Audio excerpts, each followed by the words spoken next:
Sengkuni, tokoh pewayangan yang memiliki sifat yang khas bagaikan Durno. Durno juga merupakan salah satu tokoh pewayangan. Hanya posisi Durno lebih terhormat dikarenakan statusnya sebagai Maharesi.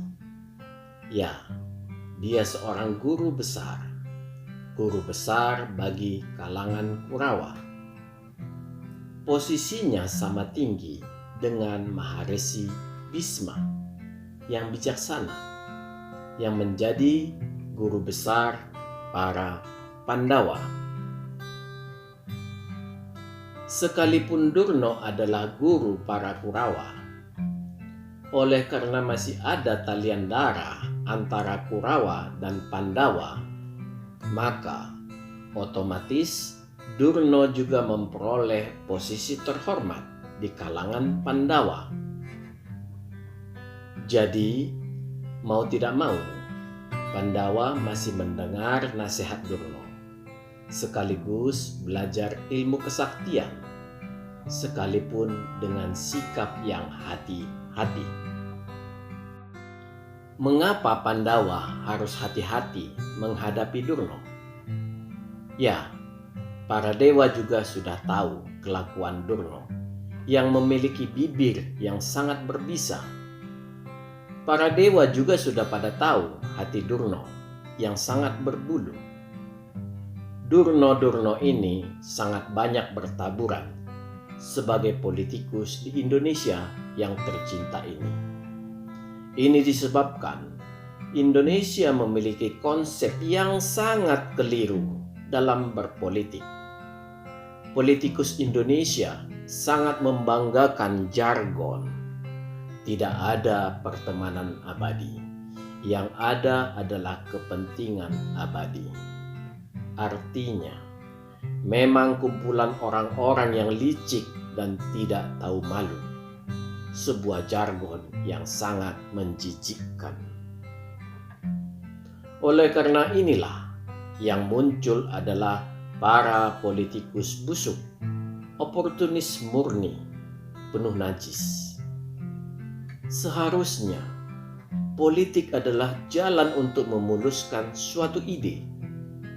Bila di dalam konsep bernegara, maka ide menjadi target negara, berupa tujuan capaian negara yang dikreat oleh suatu kelompok atau partai untuk beberapa tahun ke depan, disertai dengan blueprint bagaimana mencapai target tersebut. Karena berupa target dan ada blueprint, maka seorang politikus yang brilian tidak akan ingin menjadi seorang pemimpin atau presiden. Tetapi bagaimana sebuah perencanaan yang dikreatnya bisa terakomodir dan terwujud. Jadi, sekali lagi, tidak harus menjadi presiden. Di Indonesia, semua ingin menjadi pemimpin ataupun presiden tanpa mau menakar diri. Tidak memiliki target, tetapi ingin jadi presiden. Dalam batok kepalanya, mungkin target nanti ditentukan ketika mau debat presiden.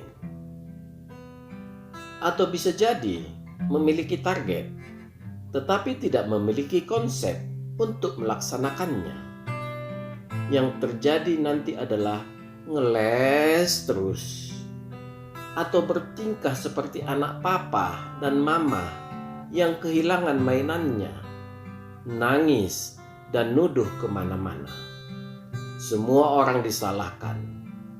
Gilanya, mainannya direbut orang yang disalahkan Jokowi. Ketika mainannya dikembalikan, anehnya, ucapan terima kasih ke Jokowi juga tetap menyeret-nyeret Jokowi. Gila betul. Banyak juga orang yang otaknya kosong tapi pengen jadi presiden. Dalam bayangannya, nanti kalau sudah jadi presiden, biar menteri-menteri yang kerja mengurus negara. Sayang seribu sayang, sekarang ini adalah zaman milik rakyat. Rakyat sudah terbuka matanya bagaimana seharusnya seorang presiden bekerja. Jokowi sudah meletakkan target yang tinggi mengenai kinerja seorang presiden. Kalau tidak mampu seperti atau lebih baik dari Jokowi, silakan mundur. Anda hanya oportunis. Anda tidak bisa apa-apa. Atau mungkin lebih tepat dikatakan Anda hanya sampah. Disinilah diperlukan orang-orang cerdas di partai dan lembaga survei. Partai harus mampu membuat suatu visi dan misi bernegara ke depan yang berkelanjutan dari sebelumnya, sehingga negara tidak tumbuh sepotong-sepotong, tidak merata, tetapi harus secara komprehensif. Kalau dahulu disebut GBHN dan repelitanya. Jadi, orang partai harus menguasai GBHN dan repelita yang seharusnya memang disusun oleh MPR. Untuk pelaksana atau eksekutor, harus dicari orang yang berintegritas, yang mampu melaksanakan sebuah blueprint kerja presiden yang telah disusun partai dengan mengakomodir seluruh kerangka NKRI.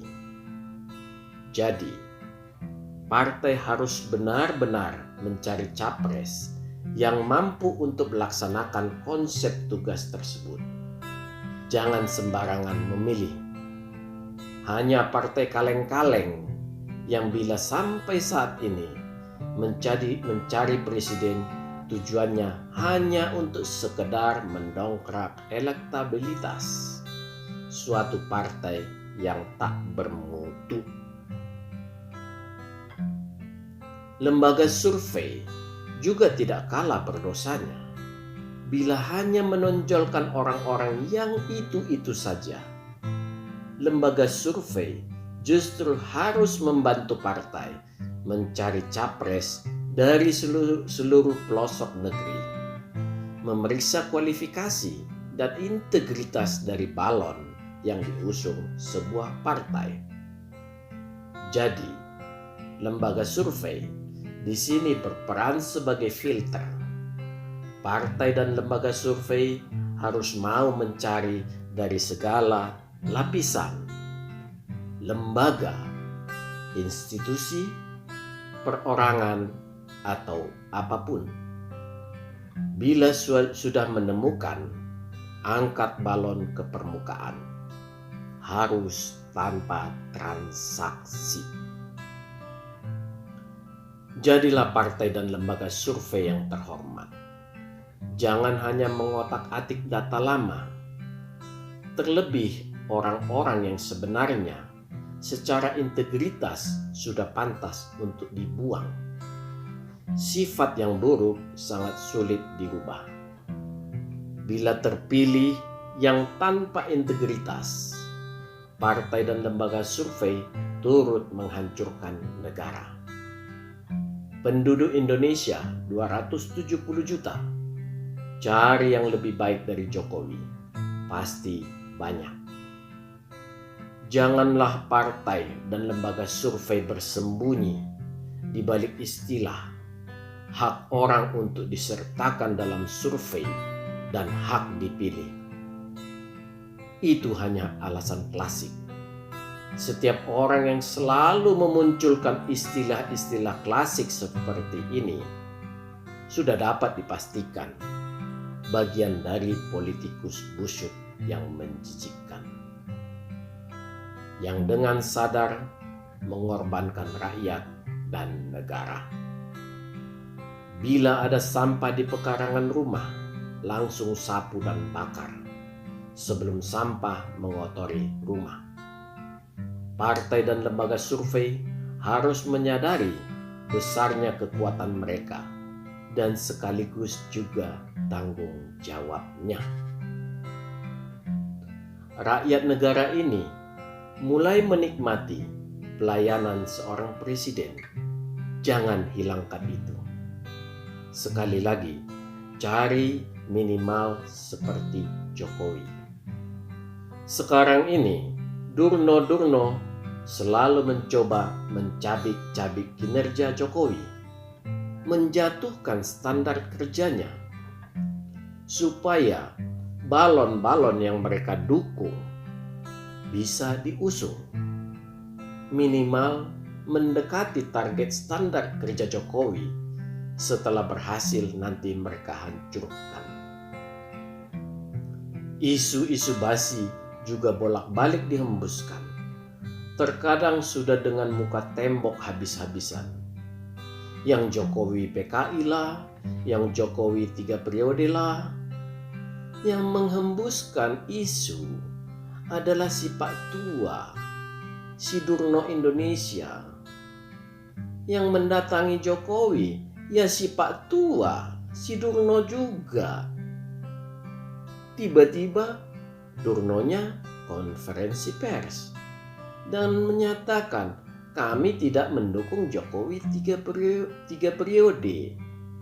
Wetan tenan iki. Menghembuskan isu, lalu mengkonter isu yang dibikinnya tersebut. Sebenarnya inilah PKI tulen. Cara dan orangnya itu juga. Yang paling menghibah hati, si Pak Tua ini malah digelari orang sebagai Sengkuni, bukan Durno sebagai Maharesi, tetapi hanya Sengkuni. Sekali lagi, Sengkuni yang kelasnya di bawah Durno yang seorang begawan. Kejam banget orang-orang yang menggelarinya Sengkuni. Padahal dari kapabilitasnya bisa juga sebagai Durno. Yang bikin tambah terenyuh, Sengkuni yang sudah sangat tua pula, bukan prajurit gagah lagi, yang walaupun dalam kelicikannya tidak kalah dengan Durno. Dia sebenarnya sadar dia diberi gelar Sengkuni. Sekalipun demikian, umur yang bertambah terus tidak membuatnya mau memperbaiki diri. Sengkuni yang selalu membawa neraka jahanam. Sengkuni tua ini paham betul situasi neraka. Itu hanya memperlihatkan dia akrab dengan penghuni neraka. Memang, kalau dilihat dari ambisi, pas betul dengan Sengkuni. Ingin merebut kekuasaan, sekalipun dari tangan keponakannya. Meskipun masih ada pertalian darah, masih tetap jahat. Sebenarnya, ini yang membuat tidak sesuai antara Jokowi dan Sengkuni. Sengkuni berdarah hitam legam, tidak akan mirip dengan darah Jokowi. Seorang Sengkuni tua yang benar-benar kurang ajar. Kalau melihat umurnya, mungkin tidak akan lama lagi. Memang menggemaskan sepak terjang orang tua yang tidak tahu diri ini. Ya, paling sambil menarik napas dalam-dalam, kita hanya bisa bergumam. Sengkuni, oh Sengkuni, kapankah dikau mati? Salam, majulah Indonesia.